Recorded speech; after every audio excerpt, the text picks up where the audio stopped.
The following is a listener-supported ministry from the Grace Evangelical Society. What needs to be believed in order to receive the gift of eternal salvation? What is the heart of the matter here? We are answering a question about that today, so we're glad that you've joined us here on Grace in Focus. Grace in Focus is the radio broadcast and podcast outreach of the Grace Evangelical Society. We are located in North Texas. We'd love to know you better, and we'd love for you to know more about us. And you can do so at our website, faithalone.org.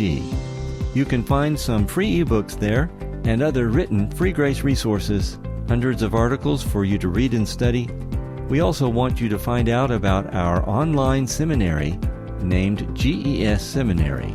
Go to our website, faithalone.org. Now with today's question and answer discussion, here are Bob Wilkin and Mike Lii. Welcome, Mike. Hi, Bob. We have a question from you. No, I guess it's somebody else named Mike, just Coinky Dinky. Great name. It's a very popular name. It's also an archangel, right, Michael? Yes, I believe so. Anyway, Mike asked the question. He says, you often say that people need to believe in Jesus for eternal life to be saved. But I see many instances, for example, John 3:16 or John 4 with the woman at the well, where Jesus is just looking for belief that he is the Messiah. Am I missing something? Mm-hmm. Well, this is a really good question. Yeah. And as you might guess, Mike, people who have studied the Gospel of John have noticed what you're talking about here. There are many places in John's Gospel where it talks about believing in him, right? Like John 3:16, whoever believes in him. John 6:47, he who believes in me has everlasting life. John 11:25-27, he talks about believing in me, believing in me. But there are also passages that talk about believing that Jesus is the Christ, the Son of God. For example, John chapter 11 and verse 27. Let's look at John 11:25-27. Do you have it there, Mike? Yeah. Read those three verses and notice when you're listening to what he's reading, notice the difference between believe in and believe that. Jesus twice refers to believe in. Then he says, do you believe this? Then Martha says, I believe that. Notice how they're all saying the same thing. All right. Jesus said to her, I am the resurrection and the life. He who believes in me, though he may die, he shall live. And whoever lives and believes in me shall never die. Do you believe this? She said to him, Yes, Lord, I believe that you are the Christ, the Son of God, who is to come into the world. Okay, so in John's Gospel, to believe in Greek that's pisteuo eis, is the same as to believe that, in Greek that's pisteuo hati. And commentators are quick to point this out. And you also see this in the purpose statement for the whole book. In John 20:31, John says, these signs have been written that you may believe that Jesus is the Christ, the Son of God, and that by believing you may have life in his name. John 11:27, where Martha says, Yes, Lord, I believe that you are the Christ, the Son of God, is tied in with the purpose statement. Whoever believes that Jesus is the Christ, the Son of God, has everlasting life and will never perish. So in John's Gospel, those are synonymous ideas. In other words, to believe that Jesus is the Christ does not mean that I believe that's his last name. Or it doesn't mean I believe he's the anointed one, which is the underlying meaning of Christos, or Mashiach in the Hebrew. It means the one who is anointed, and it refers ultimately to the anointed king. And Jesus is the King of Israel, and he will be the King of kings and Lord of lords, and all that's true, but that's not what that means in John's Gospel. And Jesus makes it real clear when he says, he who believes in me, though he may die, he shall live. That's the promise that the believer will be resurrected into his kingdom in a glorified body. So it's a statement of eternal security via resurrection. And then he says, and whoever lives and believes in me shall never die. In other words, there's no such thing as a living human being who believes in Jesus who's going to lose everlasting life. They're going to die physically, yes, he just said that in the previous verse, but they're never going to die spiritually, because he said, I am the life, I am everlasting life, therefore that's what he gives. And then he says, do you believe this? Or we could say, do you believe that? And her answer is, yes, I believe that. I believe that you are the Christ. Well, he didn't ask her, do you believe if I'm the Christ, the Son of God? He said, do you believe that the one who believes in me is going to be resurrected and is never going to die spiritually? And she said, yes, I know that's true, and here's how I know it's true. Because you're the Christ, the Son of God. That's what the Christ, the Son of God means. He guarantees that for those who believe in him. And so to believe that Jesus is the Christ in the Johannine sense, in the biblical sense, means I believe he guarantees my eternal destiny. And you mention, Mike, not this Mike, but the other Mike, mentions John 3:16. Well, in John 3:16, for God so loved the world that he gave his only begotten Son, that whoever believes in him shall not perish, but has everlasting life. And so that really isn't a believe that, it's a believe in him. But in John 4, it is true she comes to believe he's the Messiah.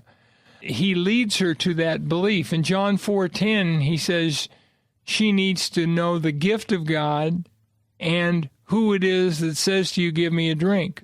Well, she learns the gift of God is everlasting life, and he brings that out in verse 14, that this water of life will spring up in you into everlasting life.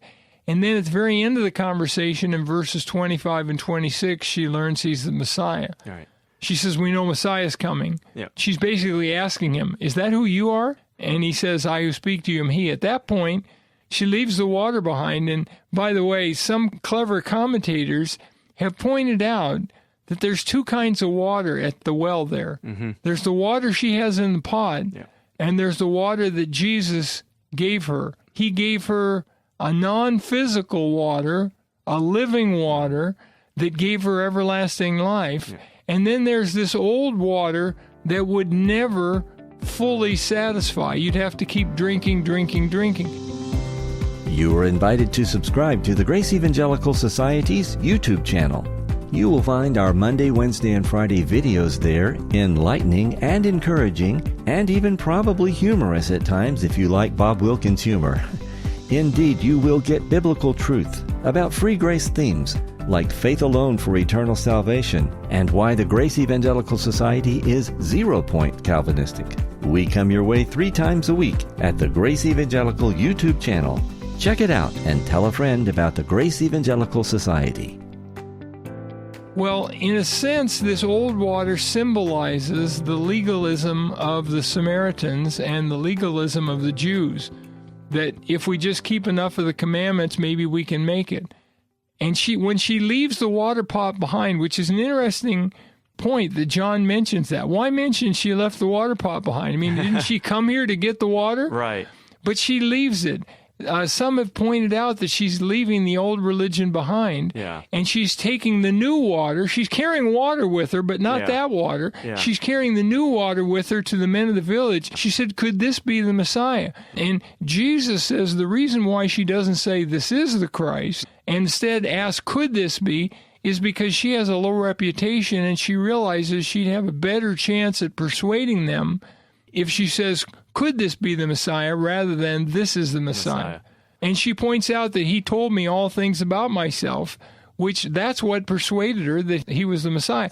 But when she believed he was the Messiah, she was simultaneously believing she had the gift of God. Yeah. I notice you've been using Messiah and Christ interchangeably. I think maybe it's helpful to tell people, is there a difference or what, why okay. Yeah, that's a good point. Okay, so the word in English, those two words are different, but in the language of the people of the day, they would have been pretty much synonymous. The Hebrew is Messiah, or, they would pronounce it Mashiach, but it's Messiah. And the Greek is Christos, but that's the same person. That's the same thing. And so it's just, if you want to know how the Greek Old Testament would translate Messiah, it would translate it as Christ. Christ. Okay. And so I see what you're saying. You're saying basically, if we want to determine what Messiah means or Christ means, we shouldn't be looking at what people think it means or what contemporary culture says it means. We need to look at what the Bible says it means. And you says we can tell what that meaning of Messiah and the Christ is by looking at John 11:25-27. Right. And it's even sharper than that, Mike, because it's not going to the Old Testament to say, okay, what does Messiah mean? Or go to the Old Testament, Greek Old Testament, what does Christ mean? Because you're going to find out that this is the anointed one who is going to be the king of Israel, and he's going to come, and he's, depending on how you read it, you're going to understand that he's going to be also the suffering servant of Isaiah 52 and 53, although a lot of Jews expected two different Messiahs. One was going to come to suffer, and another one was going to come to reign. But that's not the point. The point is when Jesus uses this expression, and when it's used in John's Gospel, it is synonymous with him being the guarantor. This is the way Hodges like to put it. Yeah. He used the word guarantor. The guarantor of everlasting life to anybody who believes that he's the Christ. So he was trying to convince the people of Israel both that he is the Christ, and that because he is the Christ, he guarantees everlasting life to all who believe in him. So there's no discrepancy in John's Gospel between believing in Jesus for everlasting life and believing that Jesus is the Christ.